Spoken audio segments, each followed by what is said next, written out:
E aí, galera, tudo certo? Hoje a gente vai falar sobre uma das obras que traz o DNA mais puro dos anos 90. Editor, roda a vinheta.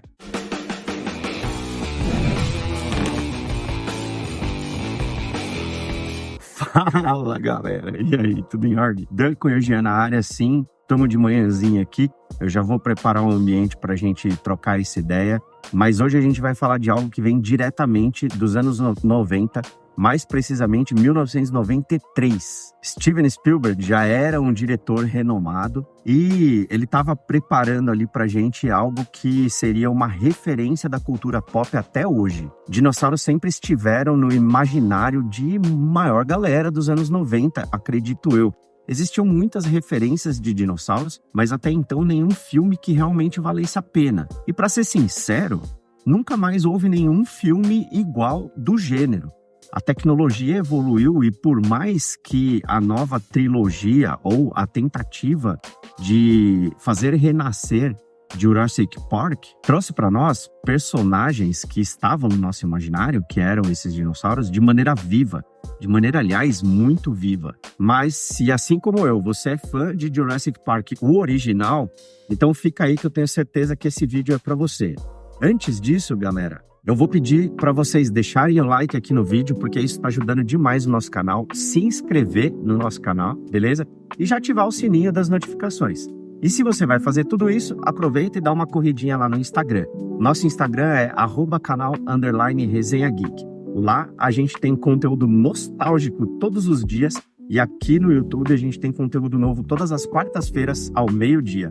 Então eu só vou terminar meu cafezinho aqui e bora pro conteúdo. Quando Jurassic Park foi lançado em 1993, ele não trouxe aos cinemas somente a vida, os dinossauros, mas ele redefiniu o cinema em termos do que se poderia fazer de efeitos especiais. Steven Spielberg e a equipe da Industrial Light and Magic usaram uma combinação inovadora entre CGIs e efeitos práticos. O uso de CGIs era relativamente novo na época, e Jurassic Park fez com que o uso dessa tecnologia colocasse o filme na história do cinema e se tornasse uma referência até hoje. Como eu falei para vocês, se a gente pegar o Jurassic Park original e assistir hoje, obviamente a gente não vai sentir o mesmo nível de imersão que a gente sentia lá no passado. Mas vamos lá, né, galera? O filme tem mais de 30 anos de idade. E outra, o impacto de Jurassic Park foi muito além da tecnologia. Culturalmente falando, Jurassic Park reacendeu o interesse do público pelos dinossauros e apresentou a uma geração inteira alguns conceitos de genética, manipulação genética,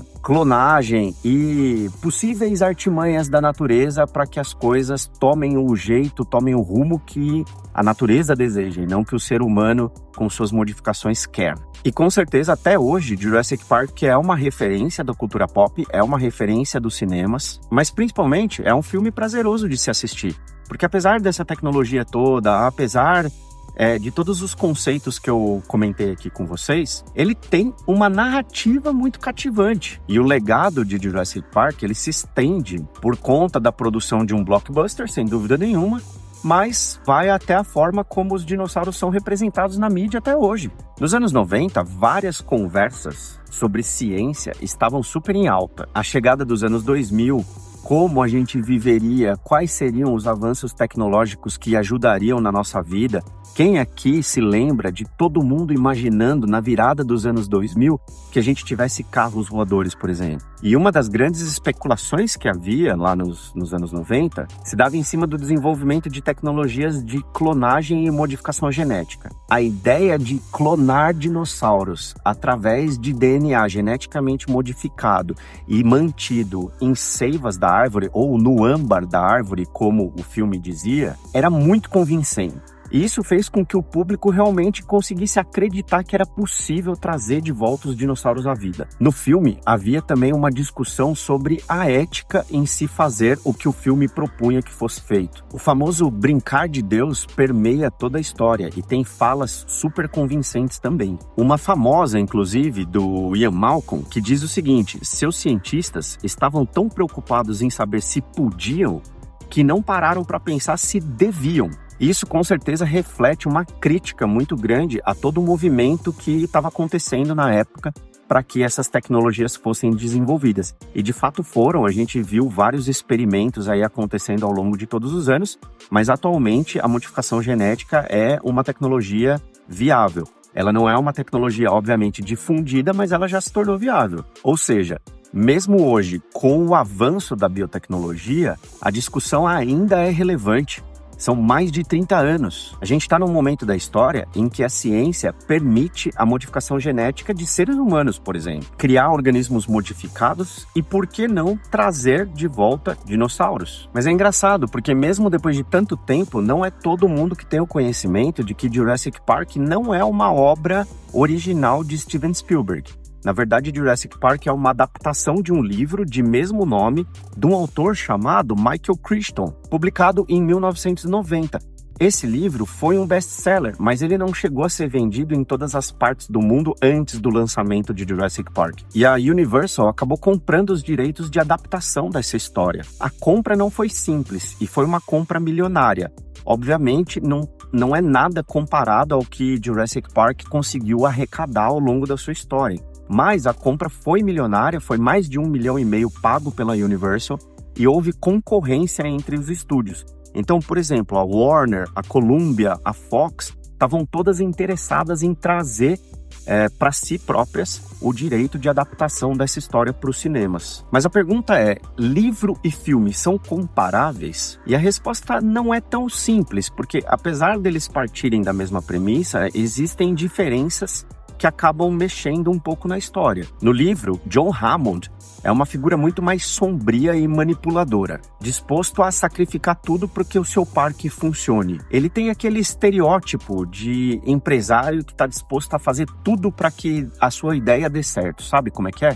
Já no filme, ele é muito mais encarado como um sonhador excêntrico. E Ian Malcolm, no livro, ele é muito mais filosófico e é um crítico ferrenho do que se deve e do que não se deve fazer. Ele é a principal pessoa que traz à luz esse debate da ética. E as discussões que acontecem no livro são muito mais profundas e são incentivadas, motivadas por Ian Malcolm.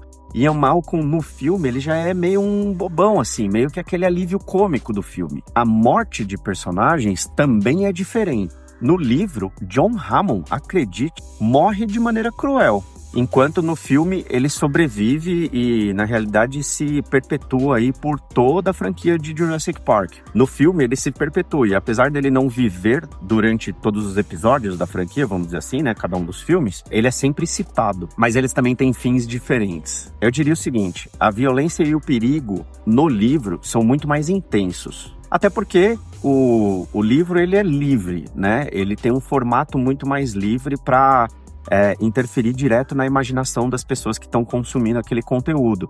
Então, tem um espaço muito maior. Filme não. O filme ele tem um tempo limite. Obviamente que a gente tem filmes muito longos, né? Hoje em dia, principalmente.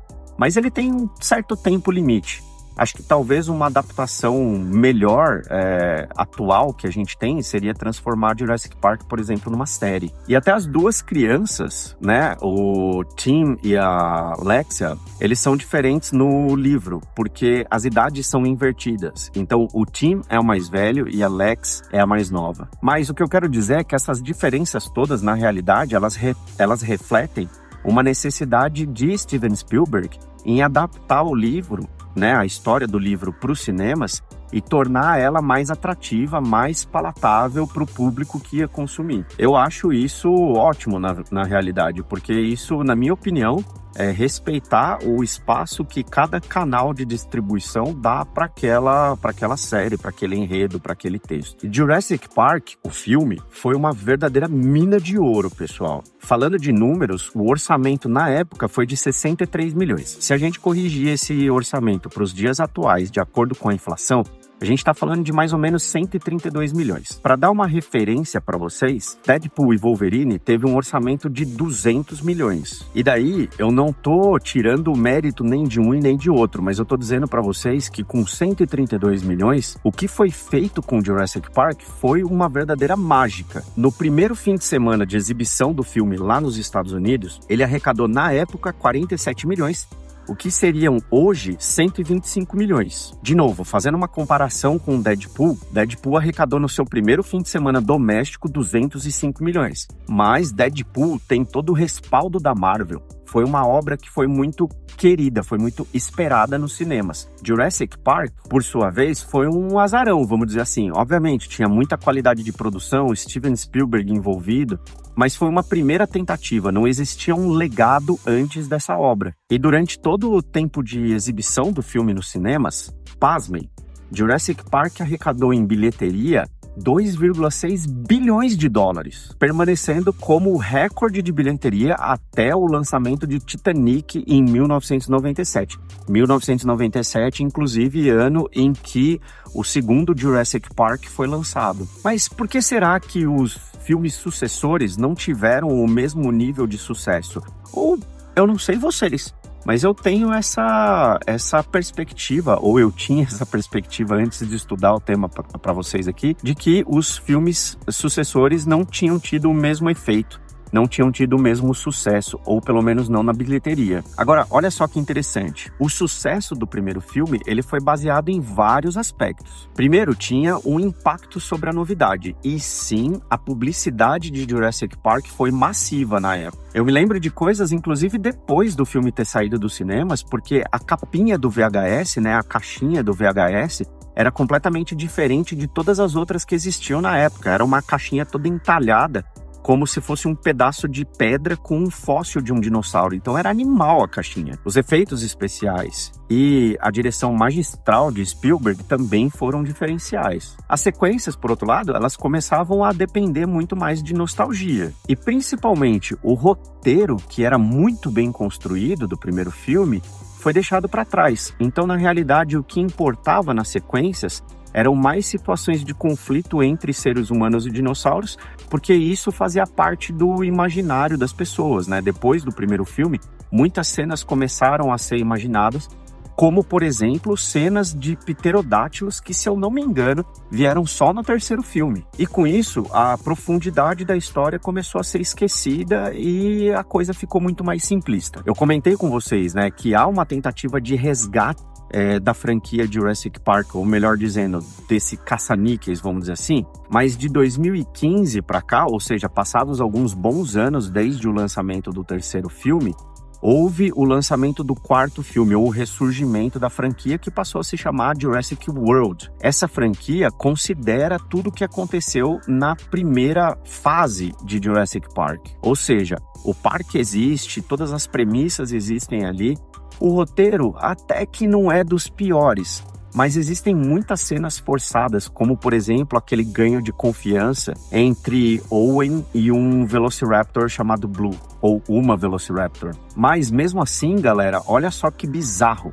O quarto filme da franquia, se tivesse os valores de arrecadação da bilheteria dos cinemas atualizados para hoje, seria um filme de 2 bi, e todos os outros, o quinto e o sexto, seriam filmes de pelo menos 1 bilhão. Então não dá para dizer que essa segunda parte da franquia é um fracasso. Jurassic Park é uma potência em arrecadação financeira. Fora que a atuação, né, de Sam Neill, Laura Dern, Jeff Goldblum e Richard Attenborough ajudou a trazer também muito mais veracidade aos dinossauros que estavam sendo representados ali no filme. Existe uma cena que eu acho muito emblemática, que é aquela cena que eles saem do Jeep e vem o primeiro dinossauro vivo no parque, né? Que para mim aquela cena é um show de interpretação.